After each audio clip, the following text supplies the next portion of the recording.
Oi, Fabiano, nós temos aqui uma pergunta interessante de uma médium, da Nina. Qual seria a função da deitada de santo dentro da Umbanda, sendo que sabemos que recebemos apenas o caboclo de orixá? Bom, a deitada de santo dentro da religião, dentro da Umbanda, na realidade é um acoplamento energético entre a parte espiritual e o médium. Então se desenvolve uma corrente vibratória, se desenvolve uma ligação vibratória com a parte espiritual.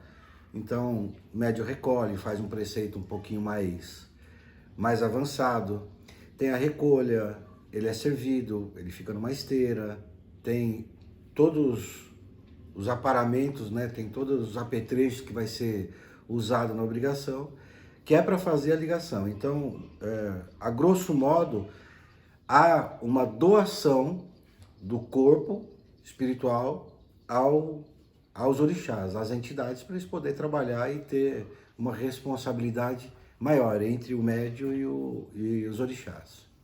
Tá, mas seguindo desse princípio, caboclo de orixá, ele vem então, ele não nasce, como nós já ouvimos falar, ele vem na força do determinado orixá. Como que seria isso? Como que seria essa força? Vem na força de uma determinada energia.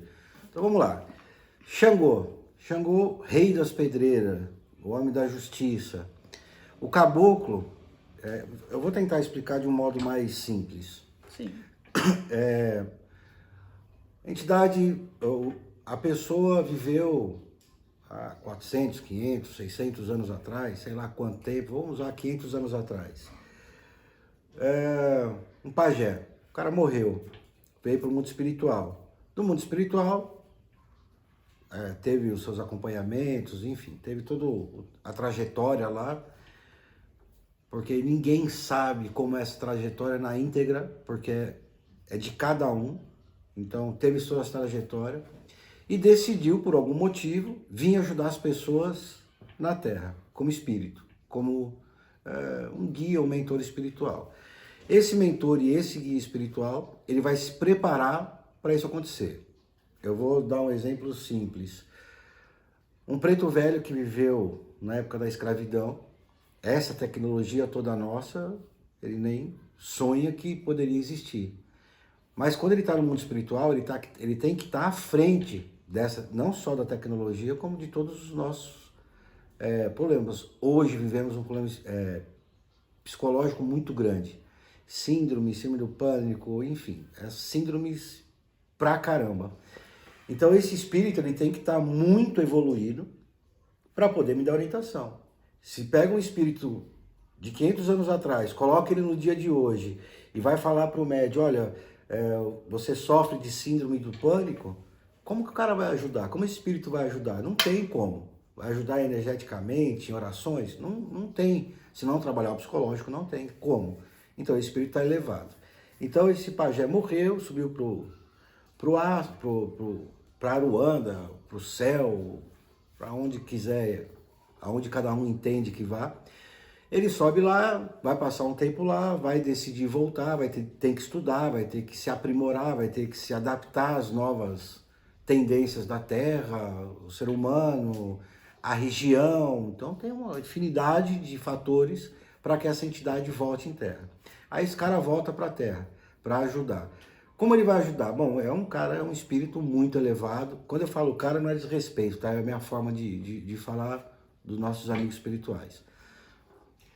Ele é muito elevado, então ele vai voltar para ajudar. Aí os grandes mentores, né, os caras que faz acontecer lá em cima, diz assim, olha, você tem capacidade, por ter sido um pajé, por ter sido um índio, você tem uma capacidade muito grande da força da natureza, das equalizações, Tupã, Rondi, enfim, vai falando, né, todo um contexto aí, para esse cara vai ser um patrono da minha vida espiritual. Então ele se torna um orixá. Aí com o tempo, Fabiano vai nascer, ele se apropria, né, entra dentro do grupo junto com o meu mentor, ou meu anjo da guarda, que seja o nome, qual queira dar. Ele entra junto com esse mentor para dar distribuição na minha vida. Eu vou ser o quê? A gente não sabe, nem eles sabem.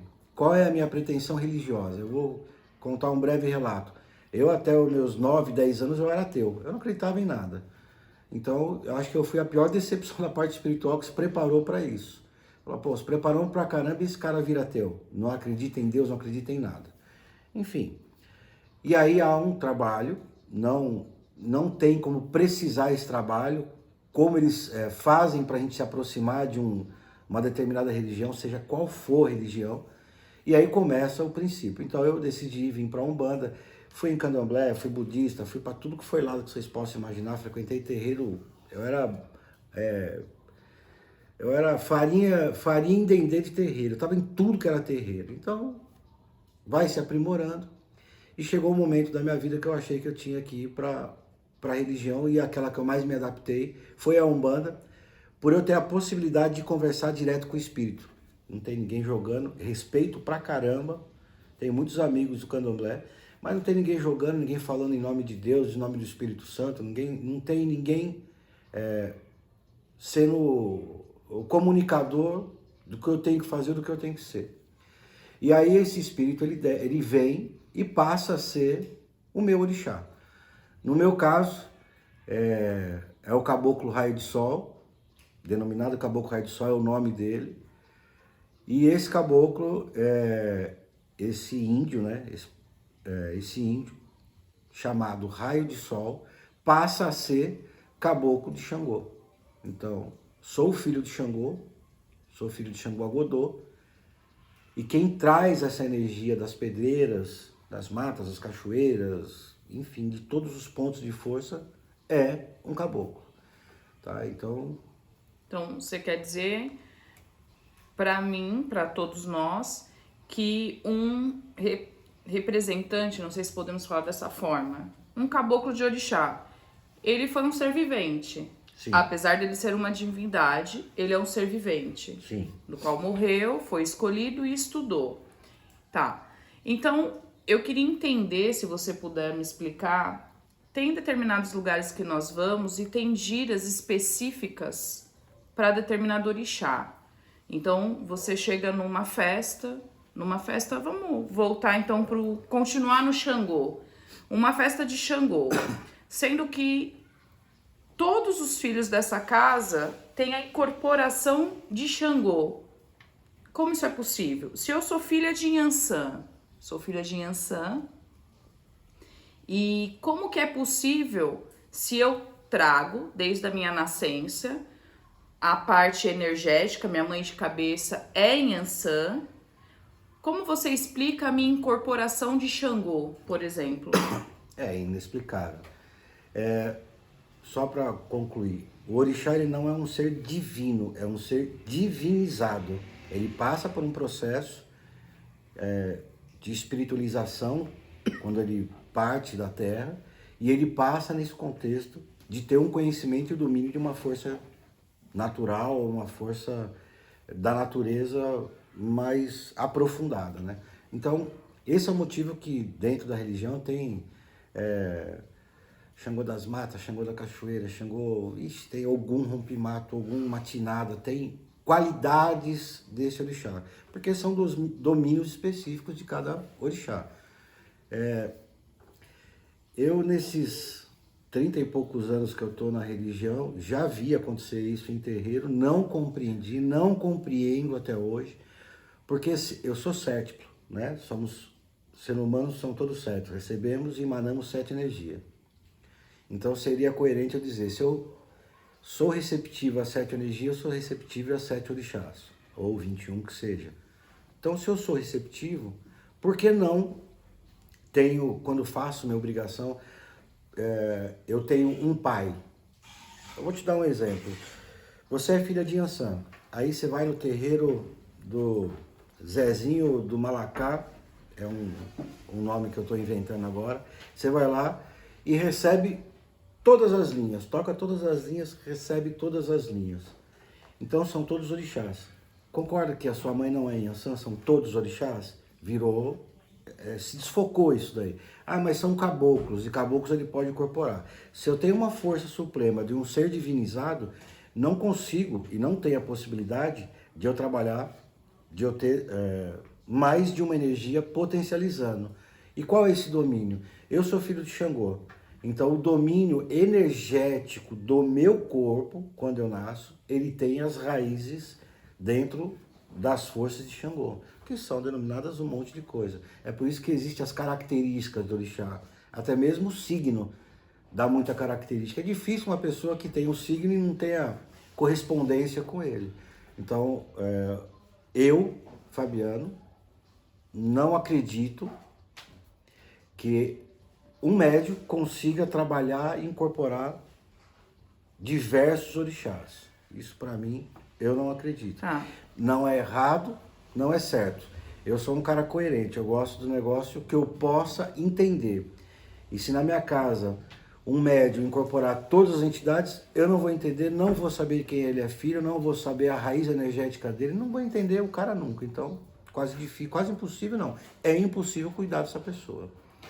Então, mas pelo que me consta, nós temos supostamente 20, se eu estiver enganada, né? Supostamente 21 orixás, correto? Não existe a possibilidade, por exemplo, meu pai é Xangô.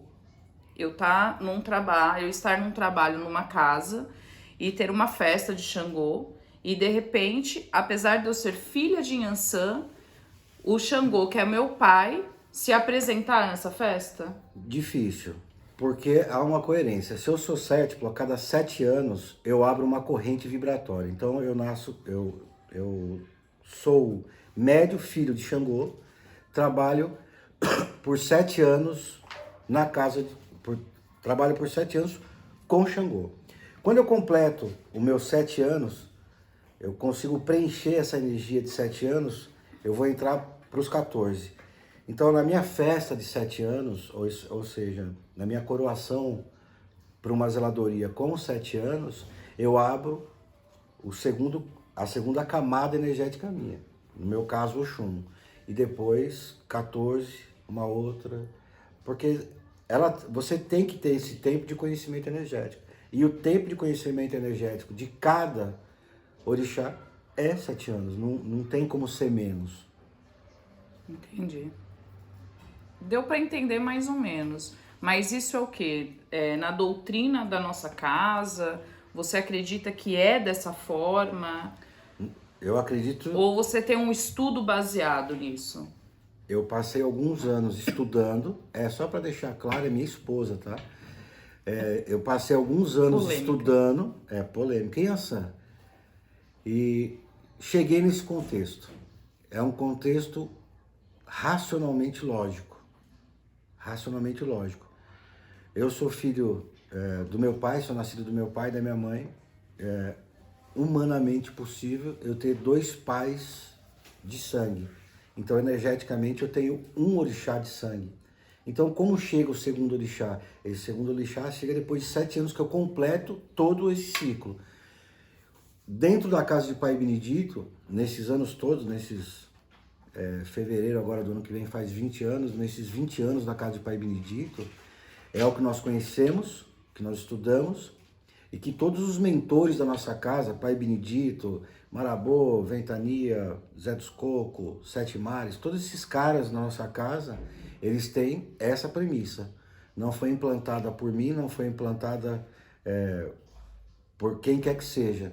É a premissa do jeito certo e racional. Para mim ter domínio de uma energia, eu tenho que ter esses 7 anos de conhecimento, de aperfeiçoamento, de incorporação, de trabalho, de estudo. Não posso ser pretensioso e dizer, eu vou fazer Xangô agora aqui, vou receber Xangô, daqui 3 meses eu vou Oxum, depois Ogum, e vou receber tudo que é orixá. Tá. Eu já vi na nossa casa, por exemplo, médios que estão em desenvolvimento, né? E esse médium, na verdade, ele não sabe qual é o orixá dele, porque na nossa casa nós não temos a prática do jogo. O orixá, ele se apresenta, né? É feito todo um processo de desenvolvimento, enfim. E eu já presenciei alguns médiums que nós tocamos para Yansan, o médium incorpora Yansan. Oxum incorpora Oxum. E ele vem vindo nessa constância de incorporação de vários orixás. Qual a sua explicação para isso? Porque eu, particularmente, não consegui entender isso. Eu tenho um médico, quando começa na casa, e nesses quase 20 anos passaram-se, perdi as contas, médio para dar com pau. Tem médios que ele chega na casa com conhecimento, com base, tem essas atitudes, e você conversa com ele. Eu não tento explicar, não tento impor, não tento ensinar. Eu só entro num contexto. E esse médium entende que por 1, 2, 3, 5, sei lá quanto tempo esse médium esteja em outro lugar ou fazendo isso, ele vê que não tem lógica. E aí ele começa a seguir, não é a doutrina, ele começa a seguir um caminho para o seu conhecimento e sua evolução. E tem médios que não aceita. Tem médium novo, eufórico, que acha que a Umbanda a religião é algo mágico, que tudo vai acontecer, que tudo vai se transformar, que a vida vai melhorar, que o emprego que o cara trabalha 8 horas, ele vai trabalhar 6, vai ganhar 3 vezes mais, que nunca vai ficar doente, vai virar um super-homem. E não é essa a realidade. A realidade da parte espiritual, ela é um autoconhecimento, um aprimoramento do meu próprio eu. Eu tenho que melhorar cada vez mais. Então, eu tenho que estar bem comigo, eu tenho que estar, lógico, não 100%, mas eu tenho que estar bem comigo, eu tenho que estar bem orientado, eu tenho que estar apto, eu tenho que estar feliz, eu tenho que ir por amor.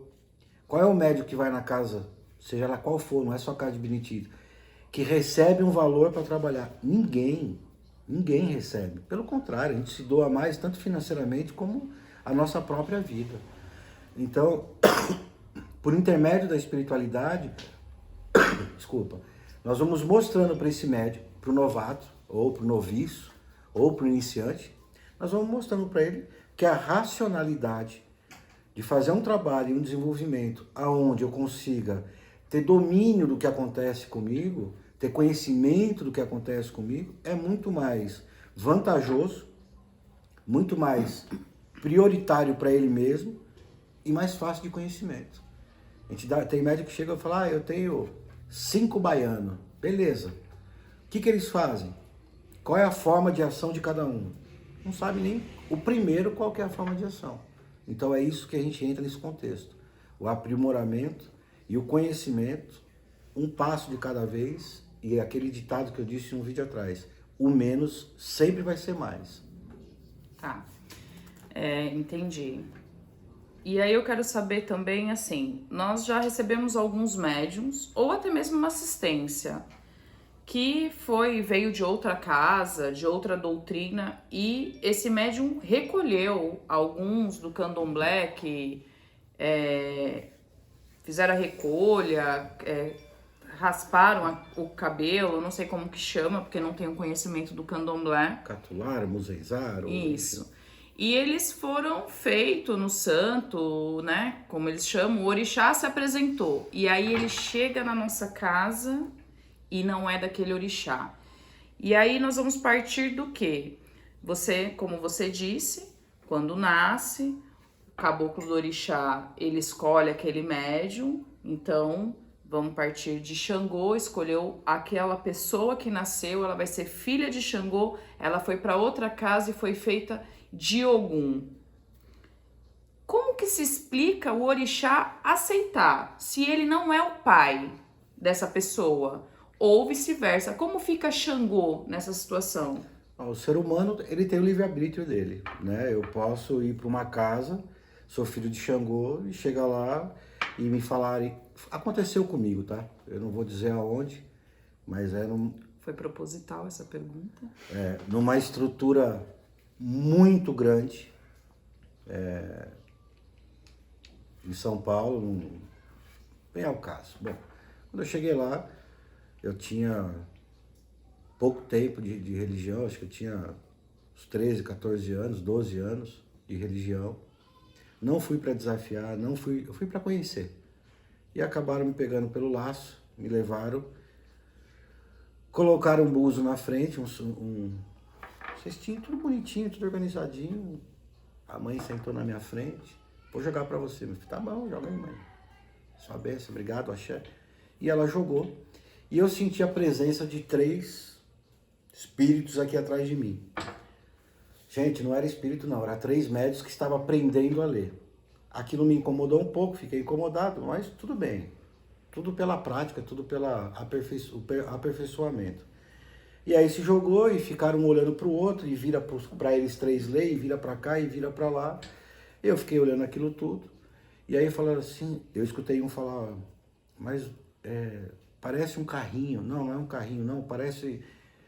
Enfim, o jogo de búzios se limitava ou se dava por uma figura que se formava. Eu não consegui entender como era, eu sei que eu era filho de Ibejada na época lá, porque apareceu uma forma de carrinho. Então, dentro dessa religião, há muito o que se fazer nela. Todo mundo fala porque Zélio não foi o fundador da Umbanda, todo mundo lá, grandes estudiosos, né? Não foi o fundador da Umbanda? Não, cara, ele não foi o fundador da Umbanda. Realmente não foi. O Caboclo Sete Cruzilhada, ou o Gabriel Malagrida, que é o grande mentor dessa parada toda, eles formalizaram e estruturaram com metas, com organização, desenharam a Umbanda e colocaram o nome de Umbanda. Ah, mas Umbanda era Umbandã. Não, Umbanda é Umbanda. Tem um dicionário de 1891, se eu não me engano, eu não lembro o dialeto, não é banto, eu vou lembrar aqui. Nicócio, acho que não é Nicócio, não tem nada a ver com o que eu estou falando, não sei se é banto, eu vou tentar lembrar e falo, escrevo aqui depois.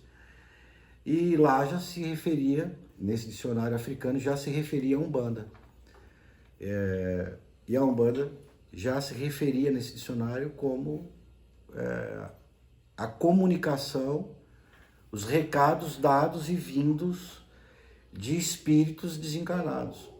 Ah, então não foi o Zélio que fundou? Cara, não estou dizendo isso. Zélio deu a roupagem.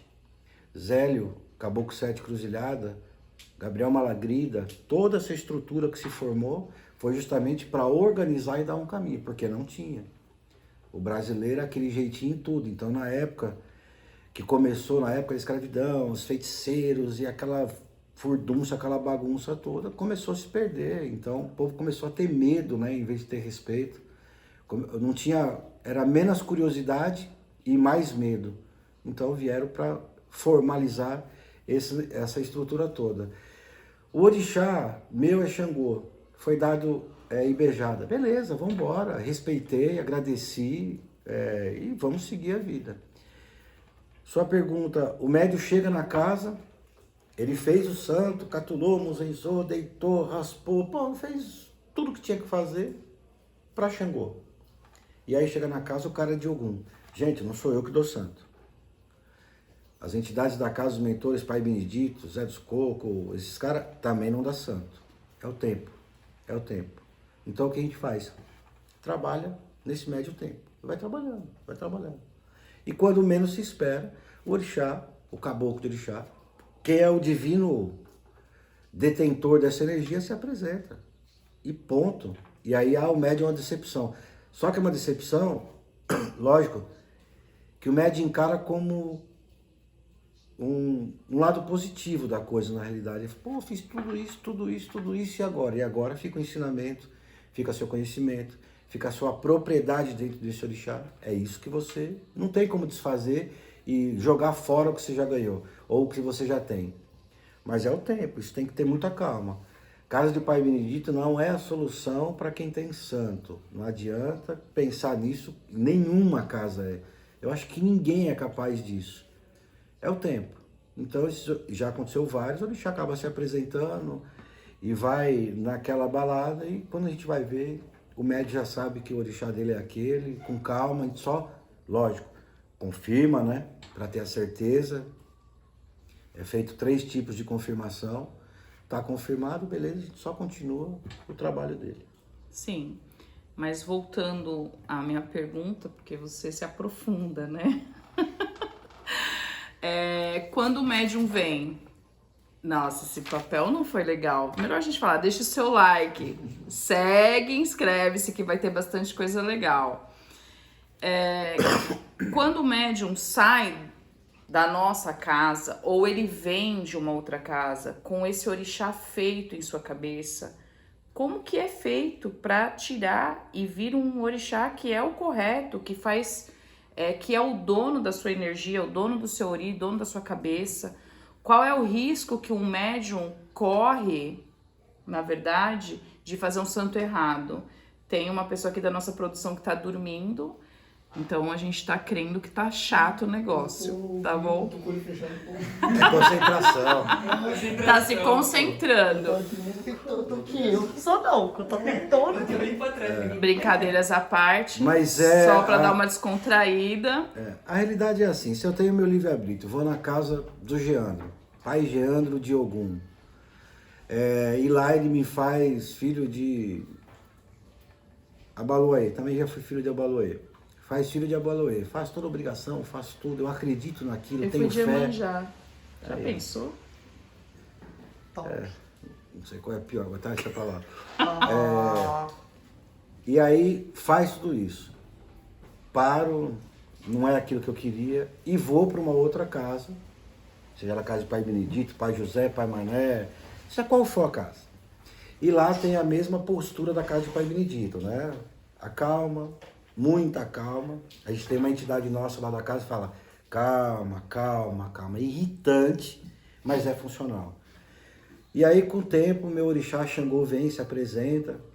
Ele não tem raiva de mim. Ele não vai me cobrar pela obrigação que fizeram errada. Eu não faço obrigação. Eu não consigo fazer a minha própria obrigação.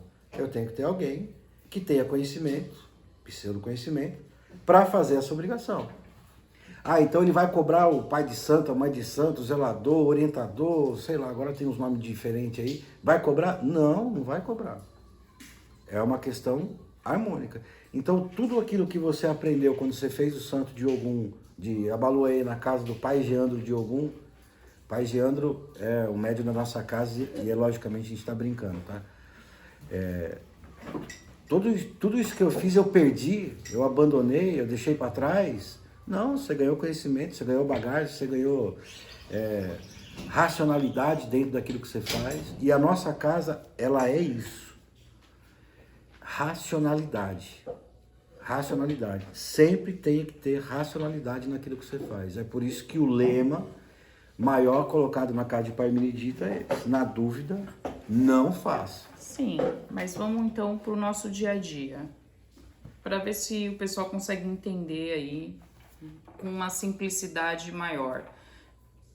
Eu tenho um problema de pele, certo? Então eu vou ao médico e tenho que tomar um determinado remédio. Já é filha de Abaluaê, já.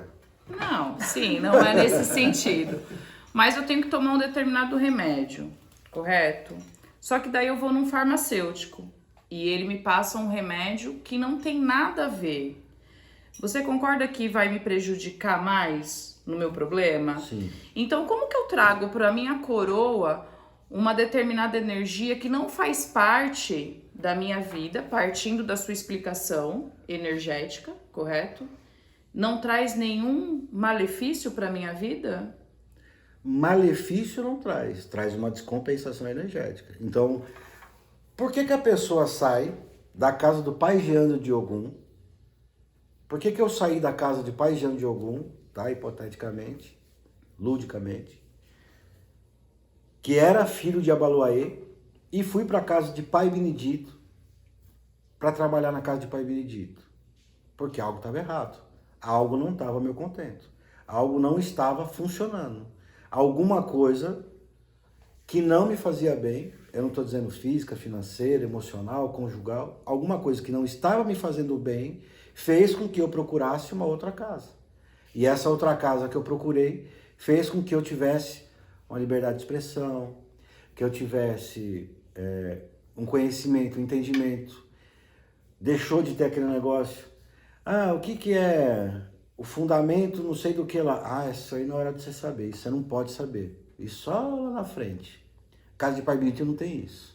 Casa de Pai Benedito quer entender, vai entender. Só que não adianta eu explicar um fundamento de Exu assentado para um leigo, eu posso dar uma pincelada. Funciona dessa forma. Agora, se eu explicar, não vai ter bagagem para conseguir entender, porque tem que passar por todas as etapas. Mas comigo não tem segredo. O que tiver que falar, eu falo. E é isso que vocês podem esperar das nossas conversas aqui pelas mídias sociais. Pode esperar que é a verdade. O que eu souber responder, eu sei. O que eu não sei, eu marco e vou para os universitários, que é nossos amigos lá de cima, para entender o que é que está acontecendo. Tá bom. Estou satisfeita. Aleluia, glória a Deus. Nina, espero que a gente tenha respondido aí a sua questão, que esteja no seu contento. Pessoal, segue lá, vai ter bastante coisa interessante, dê o seu like. E nós vamos tentar trazer para vocês algo mais leve. Se divertir com a nossa religião, façam suas perguntas, tirem suas dúvidas, se inscreva no canal e é isso aí. E só para deixar claro, isso não estava combinado, acabamos resolvendo aqui agora. Eu tô meio que suado, tenso. Que quando ela começou falando, Fabiano me responde, eu falei, puta, deu merda, chamou pelo nome, deu ruim. Tô tentando ser profissional. Axé, luz e paz, pessoal. Ativa o sininho. Ativa o sininho.